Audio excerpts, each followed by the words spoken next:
Bonjour à tous. Dans cette vidéo, nous allons apprendre comment étudier nos tables de multiplication. Donc, c'est une vidéo qui va prendre une quinzaine de minutes. Malheureusement, je n'ai pas fait des vidéos séparées pour apprendre la table de 2, 3, 4, 5. Des vidéos comme ça, j'ai regardé un peu ce que ça donnait sur Internet. Je trouvais que c'était pas très formateur. Donc, je vais vous enseigner comment moi j'ai étudié mes tables le jour où je me suis décidé à juste toutes les savoir d'un seul coup. La façon que je recommande, c'est de faire le tableau des tables soi-même une fois pour toutes et de l'étudier dans tous les sens possibles. C'est donc ce qu'on va faire ensemble dans cette vidéo. Je suis certain que vous n'avez jamais fait ça et qu'il n'y a pas d'autre prof que moi qui va vous amener à faire ça, mais c'est ce que moi j'ai fait en tant qu'étudiant lorsque j'étais au primaire. Puis lorsque j'ai fait ça, puis je l'ai étudié un peu, j'ai fini par voir les patterns dans la table de multiplication de 1 à 12. Donc c'est ce qu'on va faire. Donc, je vous invite à prendre un papier et un crayon et de le faire avec moi pour avoir cet outil à votre disposition en tout temps. OK? Donc, faites pause, allez chercher un papier et un crayon et puis revenez-moi. Donc, on y va. La première chose qu'il faut faire pour écrire le tableau des tables, on va écrire les nombres de 1 à 12. Ensuite, je vais être obligé d'écrire un peu plus petit là, parce que, bon. Ensuite, on fait des colonnes. Essayez de prendre une règle. Moi, je n'ai pas de règle puisque je suis sur ma tablette. Vous pouvez prendre une règle pour faire ça propre. On va mettre ici les autres nombres. Encore 1 à 12.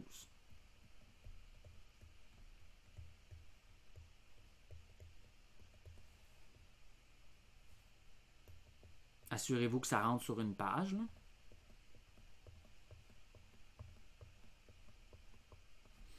OK, puis maintenant, on fait dans l'autre sens les lignes.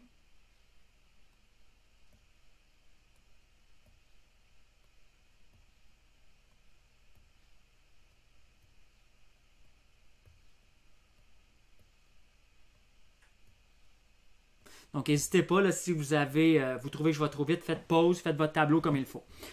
Maintenant que votre tableau est bien fait, on va commencer à le remplir, OK? Donc, on va commencer par la ligne ici, OK? Allons-y. Donc, 1 fois 1. Ben, 1. J'espère que c'est clair ça pour vous. 1 fois 2, 2. 1 fois 3, 3. 1 fois 4, 4. 1 fois 5, 5. 1 fois 6. Évidemment, cette ligne-là, on s'entend qu'elle est facile, hein? On a juste besoin de réécrire les nombres. 1 fois n'importe quel nombre donne ce nombre-là. OK, maintenant, on va faire la ligne pour le 2.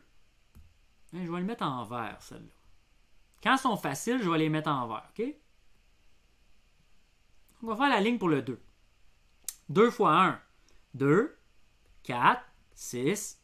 Puis là, on se retrouve à énumérer tous les nombres pairs. Hein? 10, 12, 14, 16, 18, 20, 22, 24. Donc, quand on étudie ces tables, c'est très important de voir la suite qui s'effectue. Hein? Parce que j'ai vu beaucoup de vidéos et beaucoup de professeurs, ils mélangent toutes les tables ensemble puis ils essayent que vous les sachiez par cœur. Mais c'est pas comme ça qu'on apprend à calculer. On apprend à calculer en voyant le motif. Il y a une suite là, qui s'effectue. C'est toujours des bondes plus 2. 2, 4, 6, 8, 10, 12, 14, 16, 18, 20. Puis on voit qu'aux unités, c'est toujours une suite de 2, 4, 6, 8, 0. 2, 4, 6, 8, 0. 2, 4, 6, 8 aux unités. Okay? Donc, c'est ça les nombres pairs. Tous les multiples de 2 vont avoir aux unités 0, 2, 4, 6 ou 8. Okay? Donc, étudiez comme il faut la suite. 2, 4, 6, 8, 10, 12, 14. Puis ces nombres-là, c'est les nombres pairs. Donc, vous devriez normalement trouver la table de 2 très facile. Okay? Si vous regardez la table de 2, puis il y a certaines valeurs que vous trouvez plus difficiles. Comme par exemple, si vous trouvez plus difficile 2 fois 12, mais celle-là, pratiquez-la particulièrement. OK? 2 fois 12, c'est 2 fois 10, donc 20. Puis 2 fois 2. 2 fois 2, 4, 24. Vous pouvez décomposer vos multiplications comme ça, en multipliant d'abord le nombre de dizaines, puis en multipliant ensuite le nombre d'unités, ou vice-versa. Vous pouvez multiplier d'abord le nombre d'unités et ensuite le nombre de dizaines. Okay? Normalement, on commence avec les unités parce que si ça forme une retenue, on en tient compte lors des dizaines. Okay? On y va pour la table de 3. Donc, 3 fois 1, 3. Puis la suite, c'est 3, 6, 9. Okay? 3, 6, 9. Mais lorsqu'on franchit la prochaine dizaine, vous allez voir, c'est pas pareil. 12, 15, 18. Donc, je fais des bons de 3. 21, 24, 27. Puis là, vous voyez, je vais revenir au début. 30, 33, 39. Qu'est-ce que je veux dire par je suis revenu au début? Je ne sais pas si vous l'avez vu, mais 0, 3, 9. 3. Excusez, je n'ai oublié un. Ça tombe bien. Hein? Ici, ça donne 36. J'essaie d'aller trop vite, là. Donc, vous voyez que si je continuais, puis que admettons que je ferais 13 fois 3, ça ferait 39 ici. OK? Pourquoi? Ben parce que la suite, c'est 0, 3, 6, 9. On voit qu'elle se répète. La prochaine dizaine va nécessairement donner 42, 45, 48. Je ne sais pas si vous me suivez, là, mais ça va être ces unités-là maintenant. 42, 45, 48. OK? Donc, si possible, essayez de remarquer ces choses-là.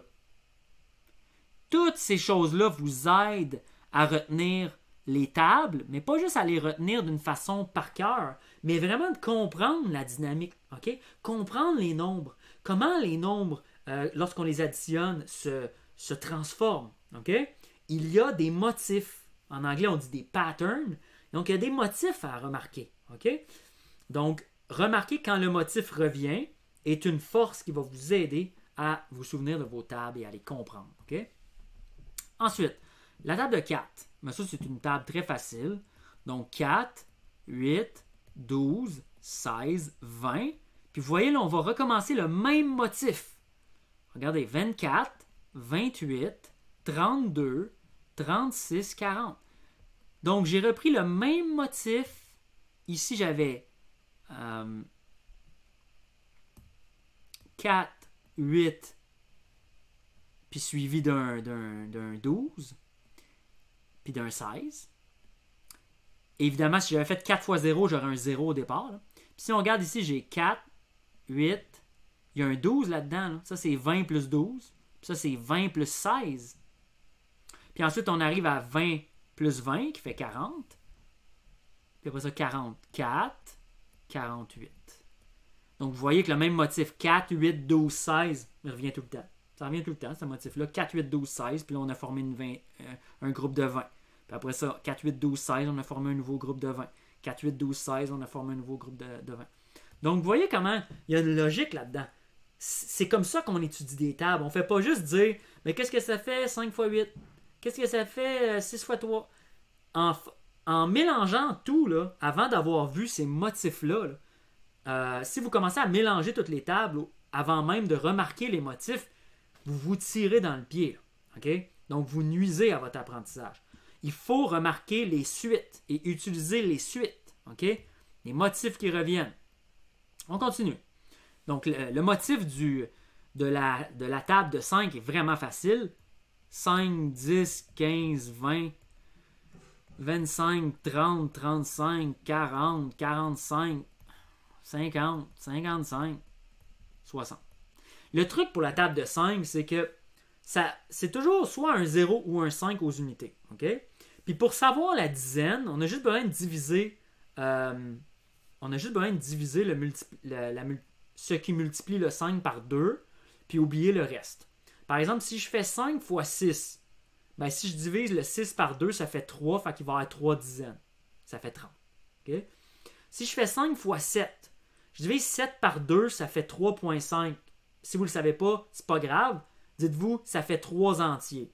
Peu importe c'est quoi le reste. Donc, ça va donner 30, quelque chose, 35. Okay? Si je fais 5 fois 9, ben 9 divisé par 2, 4. Okay? Il y a un reste là. Ça fait 4,5 en réalité. Mais imaginez, 9 divisé par 2, ça fait 4 entiers. Okay? Donc, 4, ça veut dire 40 quelque chose. 5 fois 9, ça donne 40 quelque chose. Puis vu que c'est un nombre impair, le 9, 45. Quand c'est des nombres pairs, ça donne des dizaines parfaites. Pourquoi? Parce que les nombres pairs sont des groupes de 2. Puis chaque fois qu'on forme un groupe de 2 avec 5, on crée une dizaine.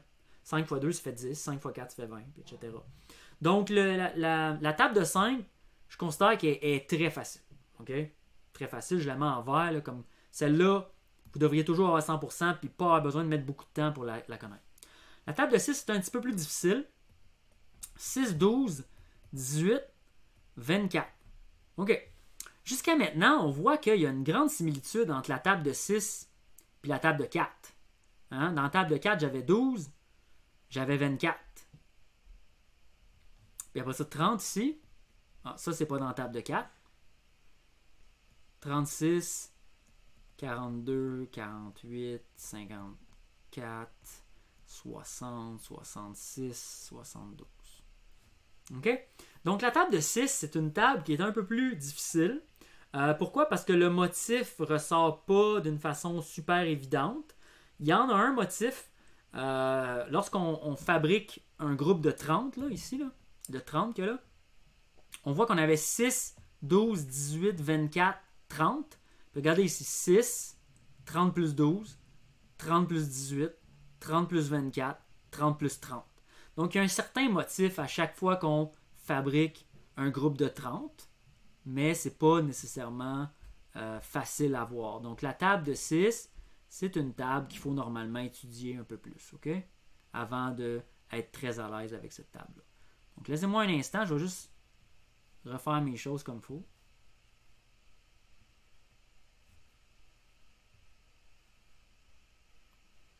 OK, donc maintenant on est prêt à la table de 7. La table de 7 aussi, c'est une table qui n'a pas de motif super évident. Donc on va juste la compléter. 7, 14, 21, 28, 35, ensuite 42, 49, 56, 63, 72, 70, excusez. Je pensais que j'étais dans la table de 9 tout à coup. 70, 77, 84. Donc, la table de 7, c'est une autre table qu'on devrait étudier. Je vais vous donner un truc à la fin. Comment faire avec les tables qui sont un peu plus difficiles, puisque leur motif n'est pas aussi répétitif. Donc, on en discute quand le tableau va être plein. Donc, la table de 8 est assez facile. 8, 16, 24. Ce qu'on remarque de la table de 8, c'est la même chose que la table de 4. Mais par contre, c'est comme si on sautait à chaque fois 8, vous voyez, 16, 24, 32, 40, 48. Donc, c'est la même chose que la table de 4, mais à chaque fois qu'on fait des bons de 2. Okay? Pourquoi? Parce que 8, c'est 4 fois 2. Donc, c'est pour ça que ces deux tables-là sont très similaires.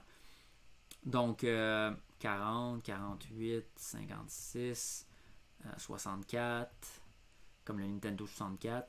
Nous, c'est comme ça qu'on retenait ça. 80, 88, puis 96. OK? Donc, la table de 8, c'est vraiment une table qui n'est pas difficile. Ça ressemble beaucoup à la table de 4 jusqu'à 8 x 6. OK? Donc, 8 x 6, c'est la même chose que 4 x 12. C'est la même chose. Par exemple, 8 x 3, c'est la même chose que 4 x 6. Okay? Donc, ce genre de logique-là, vous devez l'avoir. Voir les groupes de 8. Puis, il y a toujours dans chacune des tables des choses très faciles, comme par exemple 8 x 10 fait 80. C'est assez évident. 8 x 11, 88. Ça aussi, c'est évident.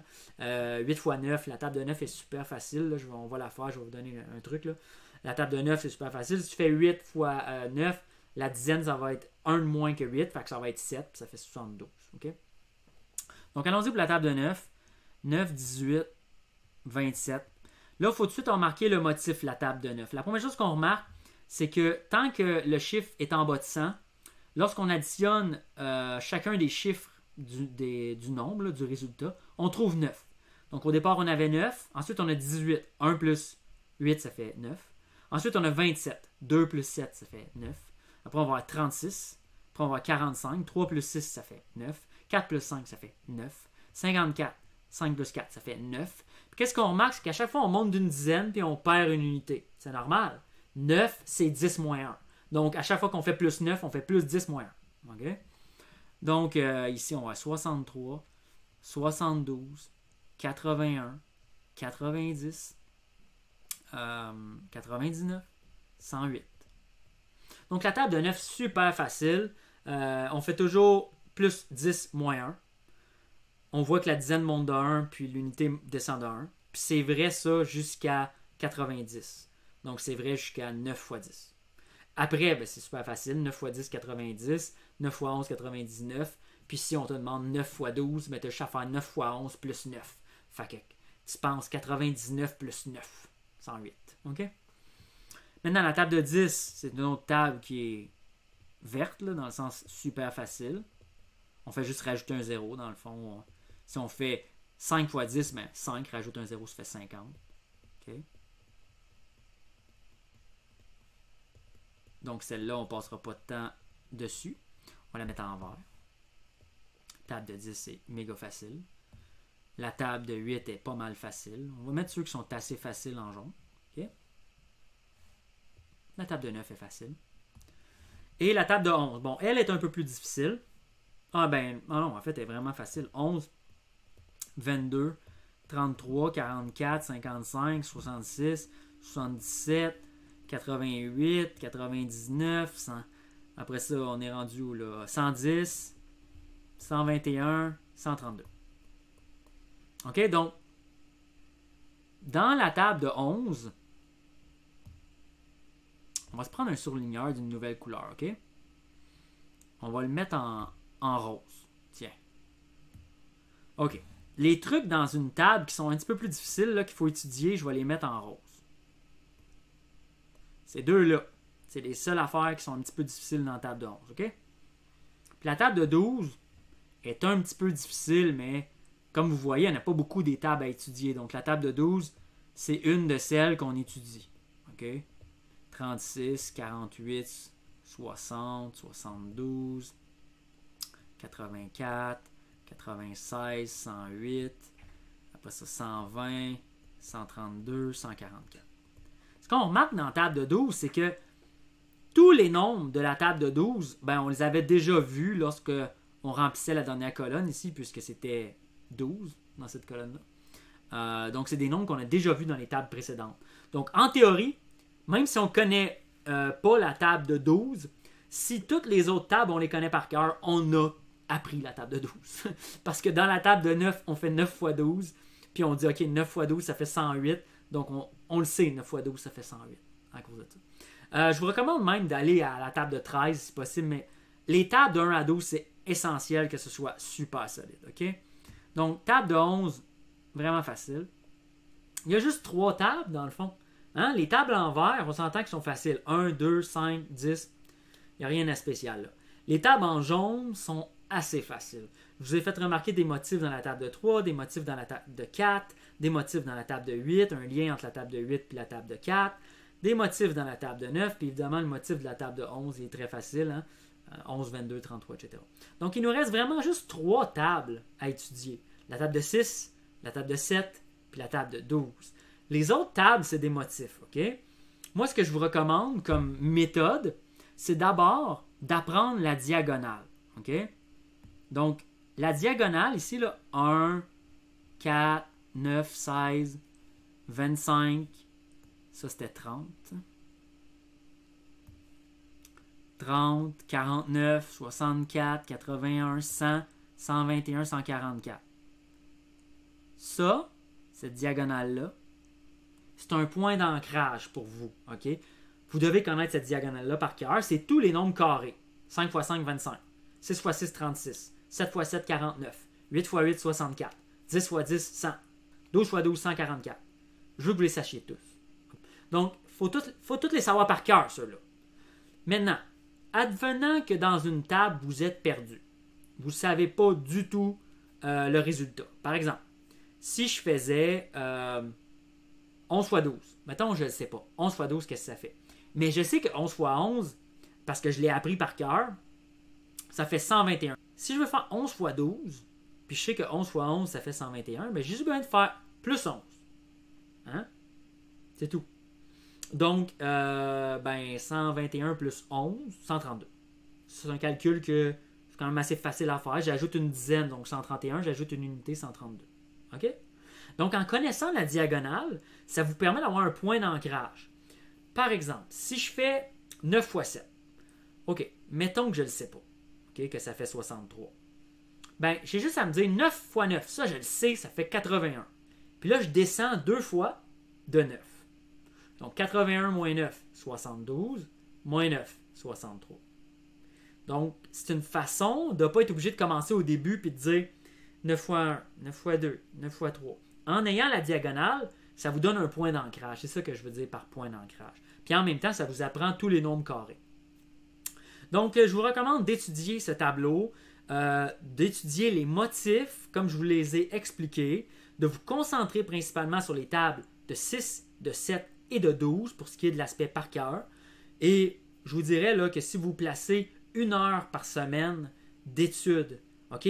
Pas d'un seul coup 1 heure, 3 fois 20 minutes, OK? 3 fois 20 minutes par semaine, là, au bout de 6 mois, vous allez savoir vos tables le restant de vos jours, OK? Une fois que vous commencez à comprendre les motifs, là, vous pouvez commencer à mélanger les tables ensemble. Mais au début, ne mélangez pas les tables.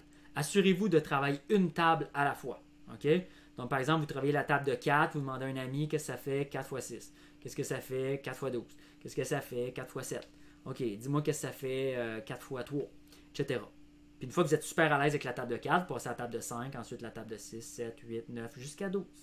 N'oubliez pas les motifs qui sont dans chacune des tables. N'oubliez pas d'apprendre la diagonale. Puis avec ces outils-là, vous avez tout ce qu'il faut pour réussir. Donc c'est tout pour cette vidéo. Ça a été un petit peu plus long que prévu, je m'en excuse. N'oubliez pas de faire un petit j'aime sur cette vidéo, de vous abonner à ma chaîne et de la partager si ça vous a été utile. On se revoit très bientôt.